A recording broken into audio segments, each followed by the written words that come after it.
sorry. I don't want to be an emperor. That's not my business.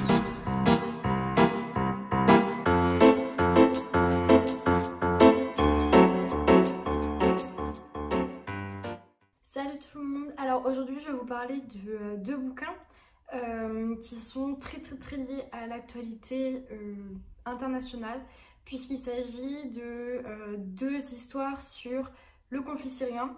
Et en ce moment, je ne sais pas si vous suivez un peu l'actualité, mais il y a beaucoup de bombardements dans la région d'Idlib et c'est vraiment une catastrophe humanitaire.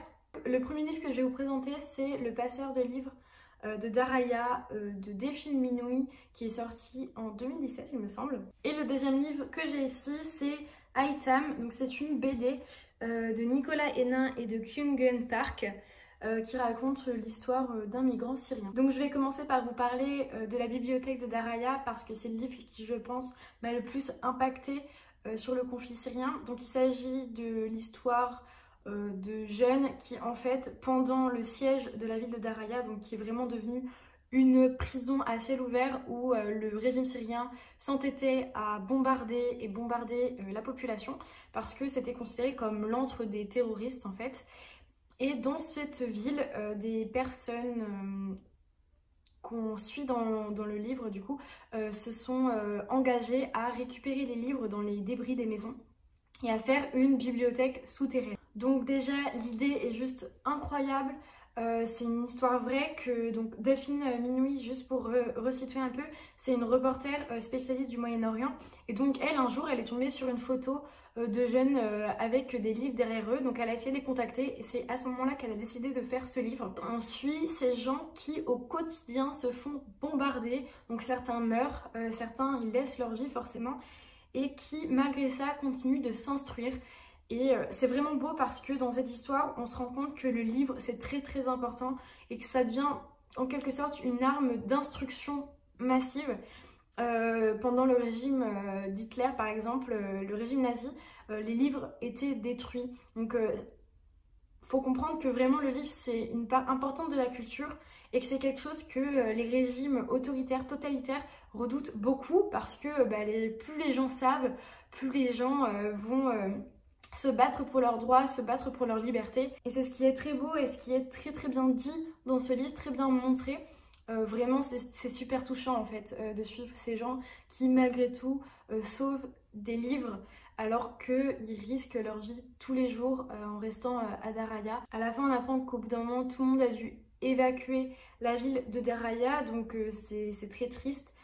Mais ce livre, donc la bibliothèque de Daraya, vient un peu témoigner et laisser une trace, un souvenir de ce qui s'est passé pendant le siège. Moi je trouve ça vraiment incroyable et le livre est très bien écrit. Si c'est quelque chose qui vous intéresse, donc le conflit syrien, tout ça, je vous le conseille. Ensuite, donc une BD qui est dessinée en noir et blanc, donc ce qui peut surprendre au premier abord.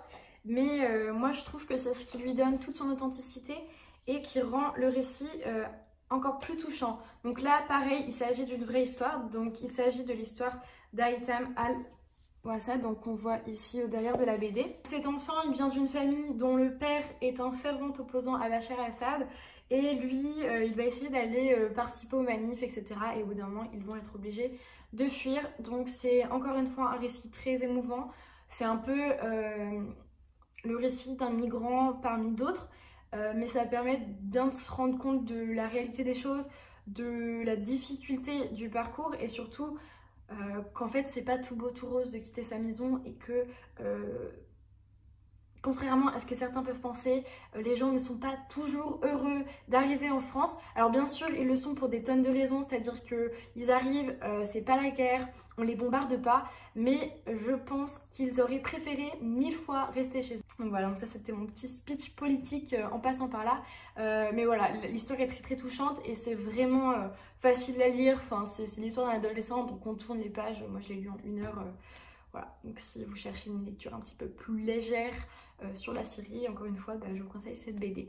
Pour terminer sur cette grosse parenthèse culturelle, livre, etc. À propos de la Syrie, je vous conseille fortement d'aller voir le film Pour Sama. C'est un documentaire réalisé par Ouad Al-Khateab. C'est une Syrienne qui filme depuis le début et qui postait au début sur YouTube les atrocités du régime de Bachar el-Assad. Je dis bien atrocités et je m'engage à prendre parti parce que honnêtement on peut pas se voiler la face et se dire que non, ce n'est pas le régime, bref, le documentaire est juste incroyable, à couper le souffle. Il fait prendre conscience de plein de choses et je pense que c'est très important que tout le monde le voit parce que peut-être qu'on se rendrait un peu plus compte de ce qui se passe là-bas et peut-être que ça fera un peu réagir. Voilà, sur ce je vous souhaite de très bonnes lectures et n'oubliez pas de vous intéresser à l'actualité, c'est important.